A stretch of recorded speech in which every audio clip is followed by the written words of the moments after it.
Έβαλα βαλίτσα. Δεν την ήθελε ο αδερφός μου. Πήρε μια καινούργια διαφορετική.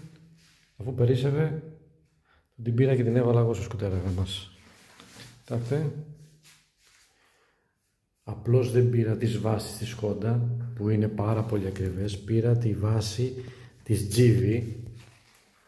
Θα σας τη δείξω λίγο.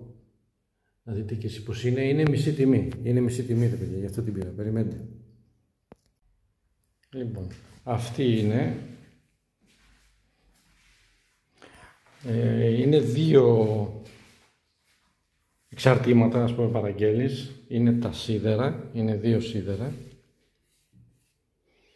Και η βάση ανάλογα με τι βαλίτσα έχεις. Μου κόστησαν γύρω στα 97 ευρώ. Είναι μισή τιμή από τη Honda όλο αυτό.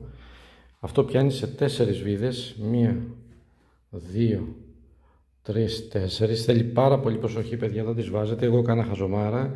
Παρόλο που τις έβαζα σιγά σιγά, αυτή εδώ την βίδα τη στραβοβίδωσα. Πήγα στη Honda όμως, είπα το πρόβλημα, τα παιδιά μένανε κολαούζο, όπως το λένε, κάπως έτσι. Μου το φτιάξανε, μου φτιάξανε τη βίδα, την μεγαλώσανε. Την ίδια την ξαναφτιάξανε από την αρχή. Και μετά τα έβαλα ξανά σιγά σιγά με προσοχή. Είπα, άρα είναι αυτά τα σίδερα που πιάνουν στο μηχανάκι και μετά η βάση που θα κάτσει πάνω η βαλίτσα μας. Αυτό είναι. Ωραίο, είναι άσχημο. Είπαμε μισή τιμή. Μακάρι να είχα την οικονομική άνεση να πάρω τις γνήσιες, αλλά μια χαρά είναι αυτές.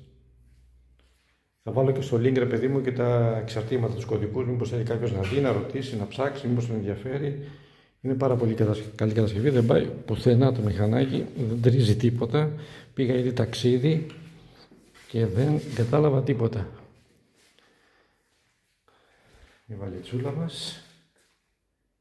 Καθίστε να σας δείξω και πώς θα τη βάλει, πώς κουμπώνει, πόσο εύκολα κουμπώνει πάνω. Περιμένετε.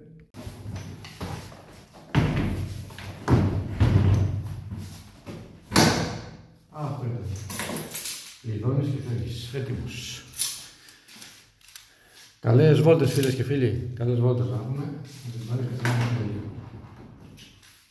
Πολύ ωραία. Να είστε καλά. Καλό απόγευμα.